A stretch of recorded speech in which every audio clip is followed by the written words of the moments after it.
ಅಂಥವ್ರು ಯಾರು ಸಿಕ್ಕ ನಾವು ಮನೆಗೆ ಕಳಿಸ್ತೀವಿ ನಿಮ್ಮ ಅಧಿಕಾರದಿಂದ ಅಂತಂದ್ರೆ ನಿಶ್ಚಿತವಾಗಿ ಒಂದಿಷ್ಟು ಪ್ರಮಾಣ ಕಡಿಮೆ ಆಗ್ಬೋದು. ಮತ್ತು ತೊಗೊಳೋರು ಯಾವುದೇ ರೀತಿಯಿಂದ ತೊಗೊಳ್ತಾರೆ. ಈಗ ನೋಡಿರಿ ಮನೆ ಕಟ್ಟೋ ಸಲುವಾಗಿ 2 ಲಕ್ಷ 2.5 ಲಕ್ಷ 5 ಲಕ್ಷ ಒಂದಿಷ್ಟು ಏನೋ ಸ್ಯಾಂಕ್ಷನ್ ಮಾಡಿದ್ರಿ.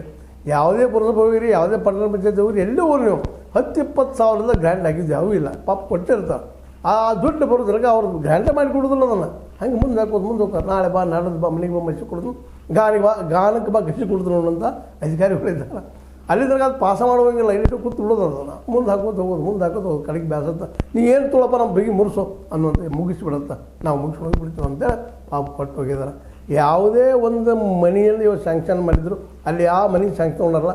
ಅವು ಒಂದಿಲ್ಲ ಒಂದು ರೂಪಾಯಿ 10-20 ಸಾವಿರ 2.5 ಲಕ್ಷ ಆಗಿದ್ದಪ್ಪ ಅಂದ್ರೆ ಒಂದು 30-40 ಸಾವಿರ, ಭಾಳ ವೀಕ್ ಇದ್ರೆ ಮ್ಯಾಲಿನ 70 ಸಾವಿರ ಹಿಂಗೆ ಹೊಡೆದಂಥದ್ದು. ಮತ್ತು ಈ ಪೌರ ಕಾರ್ಮಿಕರು ಪಾಪ ಹೆಚ್ಚು ಹೆಬ್ಬಟ್ಟಿನವ್ರು ಹೆಚ್ಚಿರ್ತಾರೆ. 7ನೇ ದಿನ 5ನೇ ದಿನ ಹಾಲಿದ್ದು ಕಲ್ತಿರ್ತಾರೆ. ಚಲೋ ಪೇಚಿನ ಮಾಡಿದ್ರು ಧೈರ್ಯ ಇಲ್ಲಿದ್ದು. ಪಾಪ ಈ ಜನ ಏನು ಧೈರ್ಯ ಮಾಡೋದಿಲ್ಲ.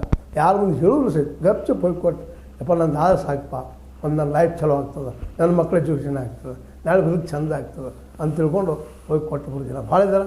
ಮ್ಯಾಕ್ಸಿಮಮ್ ಇದ್ದಾರೆ. 99.9 ಅಂದರೂ ಅಡ್ಡಿ ಇಲ್ಲ. ಹೀಗಾಗಿ ಇದನ್ನು ತಡೆಯೋದು ಹೆಂಗೆ ಅನ್ನೋದು ಒಂದು ದೊಡ್ಡ ಸಮಸ್ಯೆ. ಅದಕ್ಕೆ ಸಿದ್ದರಾಮಯ್ಯನವ್ರ ಈ ದಿಶೆಯಲ್ಲೇ ಒಂದಿಷ್ಟು ಲಕ್ಷ ವಯಸ್ಸು ಇಂಥ ಜನ ಯಾರಿದ್ರು ನಿಮ್ಮ ಪಕ್ಷದವ್ರು ಮಾತಾಡ್ತಾ ಇದ್ದಾರೆ. ಮತ್ತು ವಿರೋಧ ಪಕ್ಷದವ್ರು ಅಂತ ಹೇಳ್ತಾರೆ ಬಿಡ, ಅದಂತ ಪ್ರಶ್ನೆ ಇಲ್ಲ. ಒಂದಾದರೂ 9 ಅಂತ ಜನ ಇದ್ದಾರೆ ಅವರು. ಅದಕ್ಕೆ ಅವರು ಮಾತು ಸರಿನೇ ಇಲ್ಲ ಅಂತಲ್ಲ.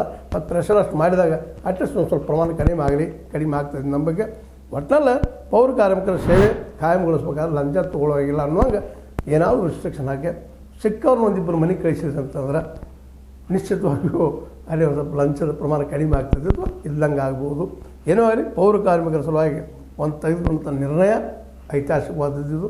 ಉಳಿದು ಬೇರೆ ನಮ್ಗೆ ವಿಷಯ ಹೀಗೆ ನಮ್ಮ ಈ ಗೌರ್ಮೆಂಟ್ ಸ್ಕೂಲ್ಗಳ ಟೀಚರ್ಗಳದ್ದಷ್ಟು ನೀವು ಮಾಡಿಬಿಟ್ರಪ್ಪ ಅಂದರೆ ಎಲ್ಲ ಸ್ಕೂಲ್ಗಳಲ್ಲಿ ಎಲ್ಲ ವಿಷಯಕ್ಕೆ ಸಂಬಂಧಿಸಿದಂಥ ಟೀಚರ್ಗಳನ್ನು ತೊಗೊಂಡ್ಬಿಟ್ರೆ ನಿಶ್ಚಿತವಾಗಿಯೂ ಆ ಜನ ಎಲ್ಲ ನೀವು ಪೇಮೆಂಟ್ ಒಂದಿಷ್ಟು ಮಿನಿಮಮ್ ಮಾಡಿರೋದು ಇದು ಚೇಂಜ್ ಮಾಡಿ ರೂಲ್ಸ್.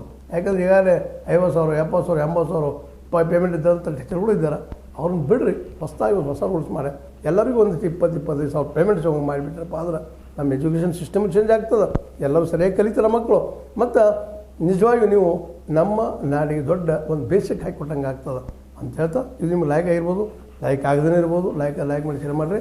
ಆದರೆ ಪೌರ ಕಾರ್ಮಿಕರಿಗೆ ಆದಷ್ಟು ಅವರನ್ನು ಲಂಚದಿಂದ ದೂರ ಇಡೋದಕ್ಕೆ ಅಧಿಕಾರಿಗಳು ಅಂಜಿಸಿ ಅಂತ ಹೇಳ್ತಾ H16 ನ್ಯೂಸ್ ಅರ್ಥಾತ್ ಹೇ ಸೀತಾರಾಮ್ ಇದು ಸತ್ಯದ ಕೈಗಳಲ್ಲಿ ವಂದನೆಗಳು.